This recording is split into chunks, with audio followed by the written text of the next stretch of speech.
lor da ngay dugg politique da nga ànd ak engagement politique am koo àndal mais na la wóor ne njëriñ sa njëriñ ak sa lor nekkul ci loxo kon bum la tax nga nekk nervi bum la tax nga saaga koo warul saaga bum la tax nga faat sa waxtu bum la tax li nga xamante ni moom nga war sa digganteeg sa bopp nga matal ko sa digganteeg sa morom nga matal ko sa digganteeg sa borom nga matal ko donc politique suñu ko waxee ci ni ngeen ko xamee yéen ñëpp mooy nan la ñuy def rek ba société bi ba penc mi jag nan la ñuy def ba kenn ku ci nekk fii du xool lan la ko caaro yi defal waaye danaan man lan laa war a defal caaro yi ba penc mi jag éthique bi mooy yitte bi nga xamante ni dina ko am ci sàmmonte ak ngoram ak diineem du ma jëli définition éthique fenn ci tubaab yi ni ñu ko définir fii rek laay yem ci ni ko gars yi définir te lu ñuy jéggaani tey rek suñu gars yi définir nañ ko ba pare keroog laay wax ma ne ñu bari tey dañuy naw Nelson Mandela trop mu am mérite loolu nag ndax ñaar fukki at ak juróom-ñaar lañ ko tëj kaso mu xeex bañ ko defee ci régime boo xamante ni apartheid la tuddoon ñu ne nit ku ñuul ni amu leen droit amu leen benn nga xamante ni boobu toll nañ ci Afrique du Sud am na bus yoo xamante ni wala place yoo xamante ni dañuy def Europeans only nga xamante ni ku dul nit ku xonq rek waroo dugg fii waroo toog fii waroo def nangam mu xeex ko bay bëgg a dee ñëw ci mandat bi mu ñëwee def jël pouvoir def 5 ans daal di démissionné bàyyi nguur gi ma ne leen ñun dañ koy yéem te xamuñu ne la révolution torodo bi ko Thierno Souleymane Baal defee daf ko def ba noppi ne man sax du ma exercer pouvoir daal ne Cheikh Abdoul Khadir Kane ñëwul nga exercer pouvoir bi loolu lan moo ko gën a màgg waaye ñun gis nga bu ñuy jël exemple rek te arab yi nee nañ ku gën a jege gën a yey kon kay ñii ñoo gën a yey ñii ñoo gën a jege ñii ñoo gën a yey donc bu dee ci wàllu politique ñoom jëfee nañ ko damay wax keroog am benn waay bu ma ne li suñu borom wax ci yonent bi sallallahu alayhi wa sallam laqad kaana lakum fi rasulillahi uswatun hasana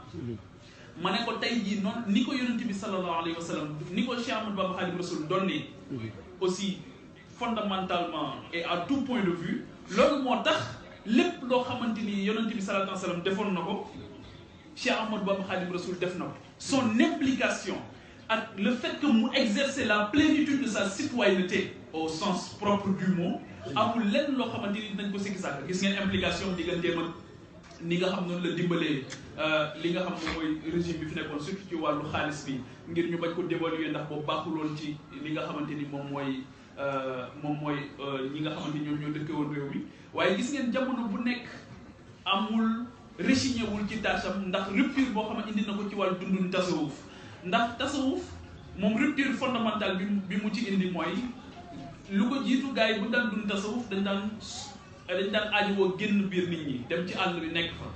loolu wane ay limites objectives am li nga xam noonu la ko sëñ Samba di appelé di fàttalee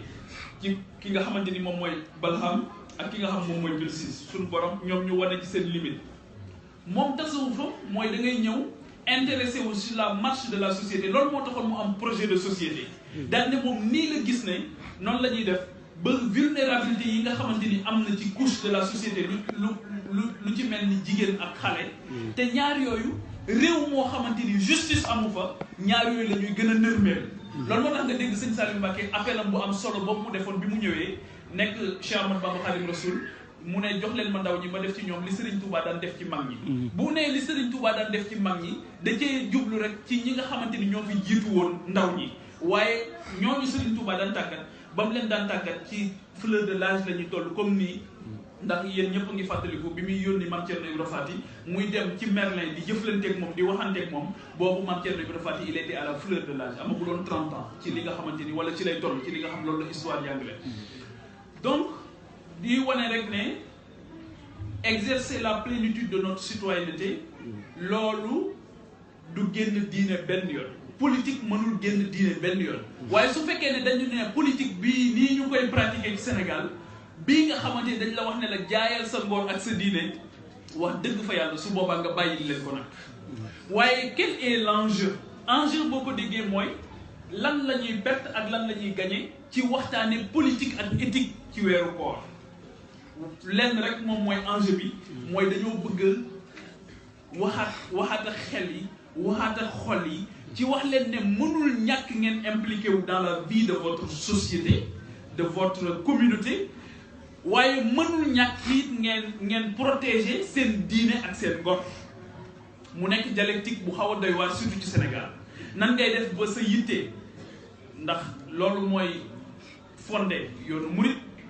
mooy himma rabbi asxaabaka bil himma mooy lan mooy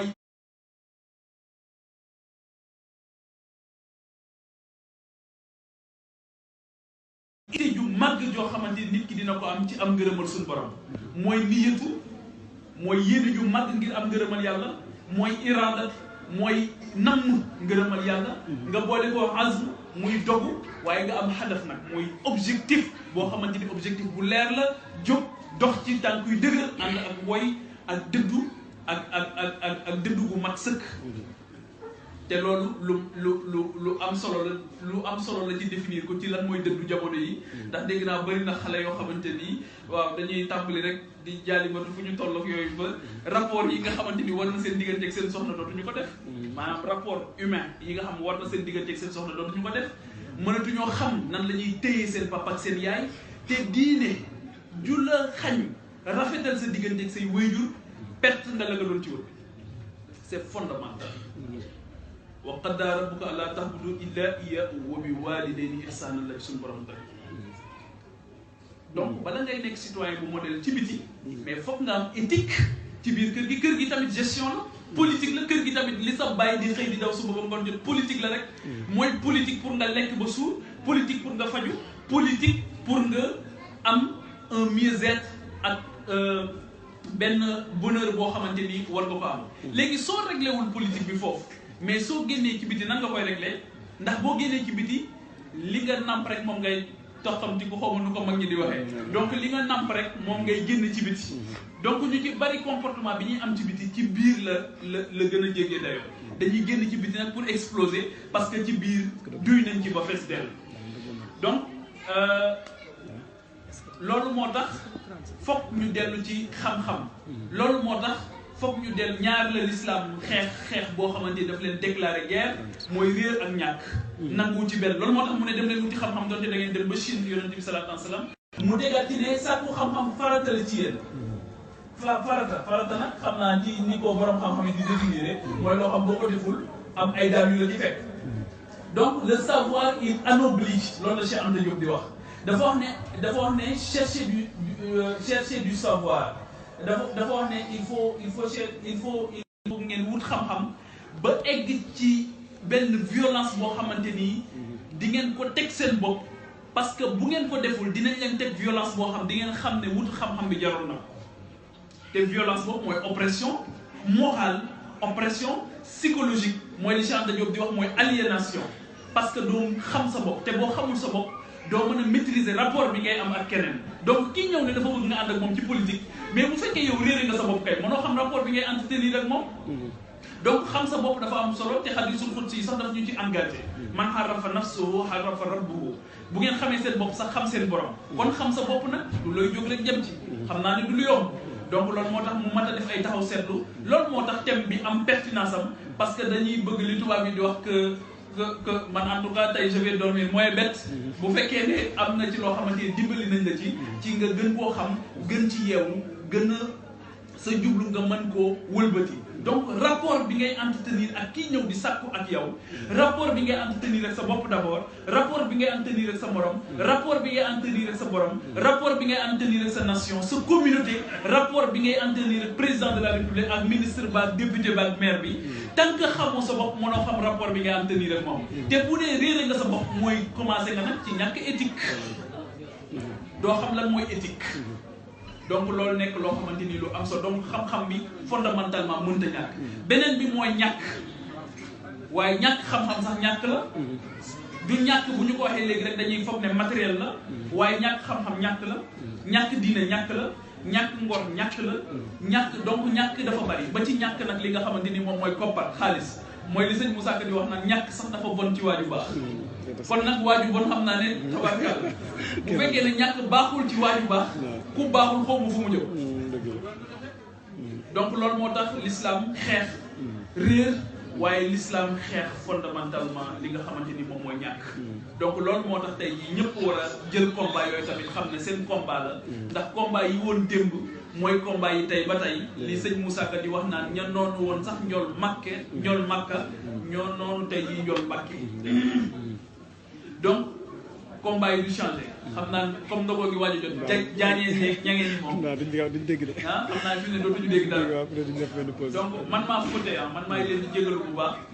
ci temps bi li ñu préparé woon pour waxtaane ko sax mënuñu ko waxtaane xam naa ne rek dinañ amaat yeneen jotaay yoo xamante ni dinañu permettre nga xam du doon weeru koor comme ça jaañeen yeeg ñangeen yi ak gaayeen yi mën a concentré wu ñu ñëw jël thème boo xamante ni dinañ ci jël ay références d'ici et d'ailleurs gën ko mën a waxtaane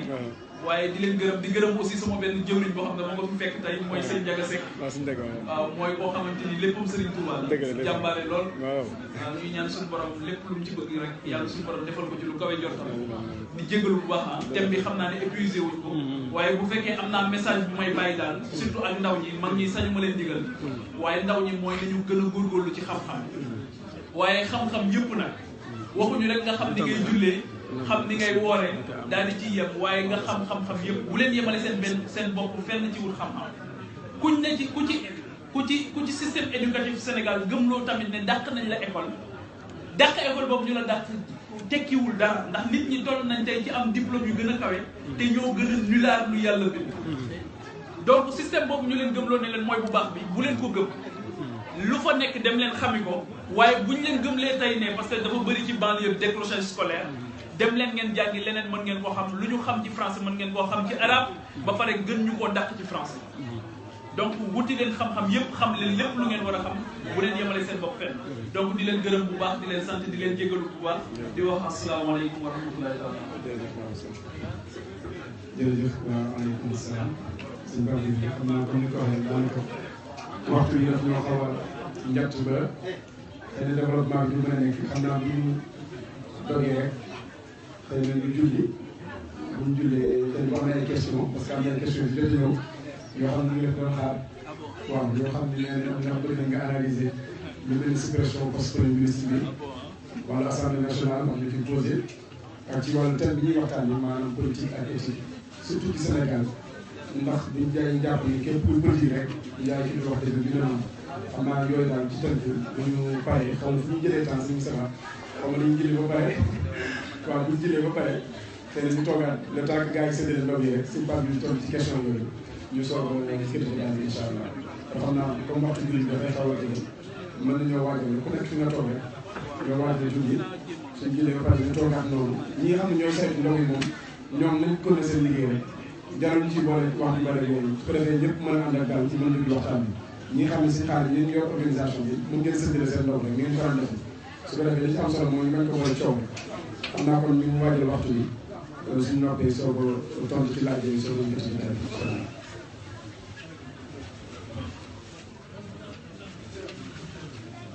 thème bi de xam naa ni waxtu temps bi daal c'est dommage waaw